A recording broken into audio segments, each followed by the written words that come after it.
Hey guys, it is Ryan. I'm not sure if you know this about me, but I'm a bit of a fun fanatic when I can. I like to work, but I like fun too. It's a thing. And now the truth is out there. I can tell you about my favorite place to have fun. Chumba Casino. They have hundreds of social casino style games to choose from with new games released each week. You can play for free anytime, anywhere. And each day brings a new chance to collect daily bonuses. So join me in the fun. Sign up now at ChumbaCasino.com. No purchase necessary. VGW. Void where prohibited by law. See terms and conditions. 18+.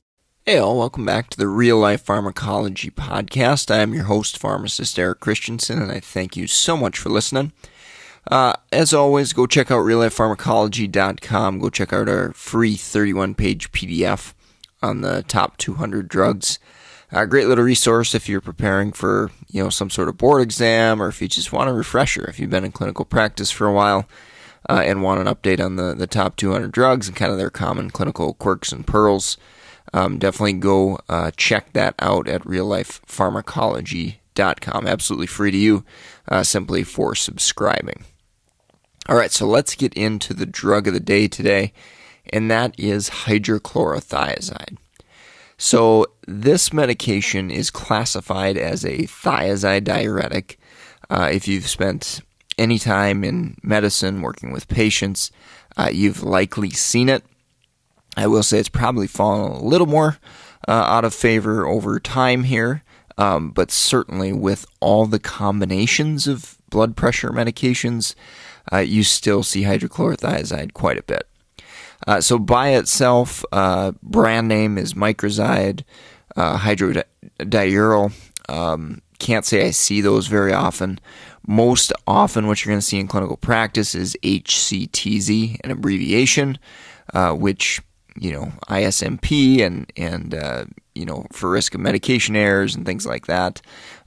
We are supposed to kind of go away from abbreviations. However, it is real life, and you certainly do see it. I have seen errors be reported from using the abbreviation HCT. That could be confused with something like hydrocortisone, for example. So again, be really, really careful with those abbreviations. But HCTZ has typically been pretty standard for hydrochlorothiazide. Uses, blood pressure, probably being the number one use there. I have seen it occasionally used for some milder edema and potentially even added on in heart failure situations on top of a loop diuretic. More often I see metolazone, but again, very rare cases I have seen it. But again, you're going to see it more often for blood pressure. Mechanistically, it blocks sodium reabsorption in the distal tubules in the kidney. And ultimately, by blocking that sodium reabsorption, we're going to send out water with that, and potassium and hydrogen ions can go as well. So that's all going to go obviously out into the bladder, and then obviously peed out by the patient. So from a adverse effect profile, we can imagine that sending more fluid to the bladder, we're going to end up with frequent urination. So if you see thiazide diuretic or a drug like hydrochlorothiazide dosed at night, be careful with that and be sure to assess your patients and make sure they aren't having to get up all night to go to the bathroom. So don't be mean to your patients. This medication is typically dosed earlier in the day, and most often you're going to see it dosed in the morning there. So mechanistically also, loss of sodium, loss of potassium, loss of magnesium, those blood levels can all be reduced.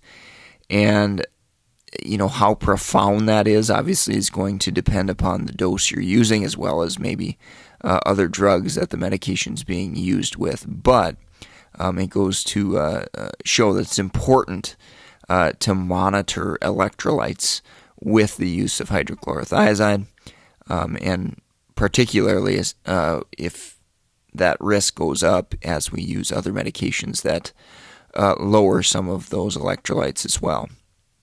Dehydration risk kidney function monitoring, that's going to be important as well. So monitoring creatinine, looking at GFR over time, making sure that we aren't inducing an acute renal failure situation. That's critical.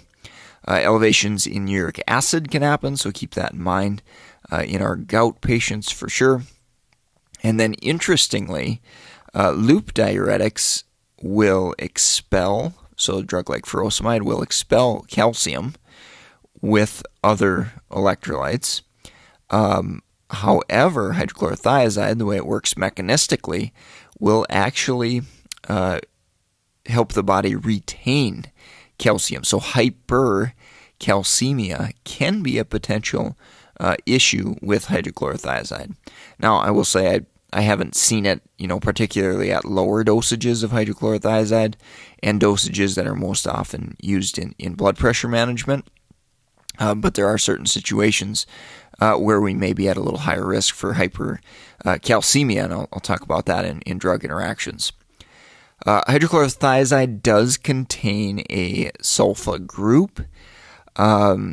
So if a patient has a sulfa allergy listed, we should at least look at it and review it and inquire with the patient what exactly happened and what drug it actually was that caused the allergic reaction. And then, of course, you're going to want to get info on what the reaction was. So, for instance, if they had a severe life-threatening allergic reaction to a sulfa antibiotic, for example, that might be a situation where you're a little bit more cautious about using hydrochlorothiazide. But there is some evidence coming out now that maybe it is okay to use hydrochlorothiazide. So I tread lightly and obviously be cautious as much as you can. But that cross-reactivity risk is still a little bit controversial as far as that goes. So hopefully we'll get more and more evidence to say 100% that it's totally safe to give that versus not give it. But definitely be sure to kind of check the literature, and if you see that potential reaction or alert flag up on your computer systems and things like that, definitely don't hesitate to dig into it and make sure we're doing the right thing. Now, if somebody's got a sulfa allergy listed and they had GI upset from Bactrim, for example, I mean, obviously I'm probably not real concerned about using hydrochlorothiazide in that case. But if they had a crazy severe life-threatening reaction, that's a little bit more concerning, and you should definitely pause and take a look at the literature and see what other options exist as well. Elevations in blood sugar, I don't generally think it's going to be clinically significant, particularly at lower doses of hydrochlorothiazide. But it is something to think about if your diabetes patient loses control or something like that of their blood sugars and hydrochlorothiazide was recently started. All right, let's take a quick break from our sponsor and we'll wrap up with drug interactions. If you're in the market for pharmacist board certification study material like NAPLEX, BCPS, BCACP, BCGP, or BCMTMS, definitely go check out meded101.com/store. Your support there helps keep this podcast free for all to benefit from. In addition, if you're not a pharmacist, remember we also have tons of other resources, books on drug interactions, case studies, case scenarios, geriatrics, recent book on polypharmacy. All those links to Amazon books, Audible books, are going to be at meded101.com/store. If you've never tried an Audible book, I'd encourage you to do so. And we've got the links to the Audible books at meded101.com/store. And if you've never tried Audible, you can get your first book for free. So that is a unique perk with trying out Audible. And you can get 6, 8, 10-hour book, depending upon what you're looking at, for absolutely free. at audible.com. So again, links to all those Audible books and paperback books, ebooks, meded101.com/store. All right, finishing up on drug interactions.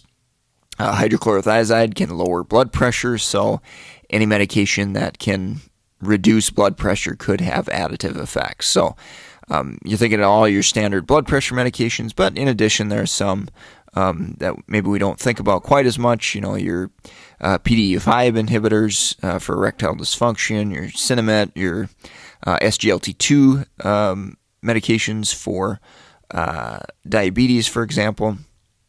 Those can all drop blood pressure a little bit and could have some additive effects.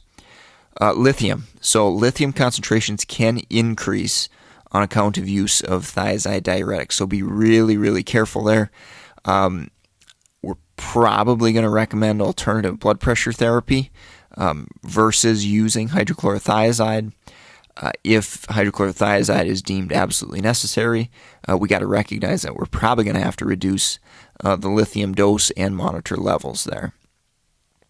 NSAIDs, ACEs, ARBs, remember that those medications can be taxing on the kidney, so adding them on top of hydrochlorothiazide could potentially increase the risk for renal impairment. So again, got to use those medications wisely and obviously monitor kidney function if we're going to use them together. Topiramate can interestingly cause some additive hypokalemic effects. So again, monitoring that potassium following the addition or increase in dose of hydrochlorothiazide on top of topiramate or vice versa definitely is going to be important there. Vitamin D, calcium supplements, these can raise calcium levels, which may be what we're trying to do with these supplements. But keep in mind, hydrochlorothiazide can raise calcium as well. So depending upon the dosages and all that sort of stuff, we may need to keep an eye on calcium a little bit closer there. And then hyponatremia risk, I wanted to mention. SSRIs, carbamazepine, oxcarbamazepine, all those drugs can cause hyponatremia. Hydrochlorothiazide can have kind of an additive type effect there as well. The blood sugar issue I kind of mentioned in adverse effects, as well as the uric acid issue. So, with uric acid, obviously hydrochlorothiazide could blunt the effects of a drug like allopurinol, which we're trying to use to lower uric acid. And same thing with diabetes medications. Again, probably not clinically significant, but hydrochlorothiazide could potentially cause hyperglycemia, which opposes the benefit we're trying to get from blood sugar lowering medications. All right, well, that's going to wrap it up for today. Thank you so much for listening.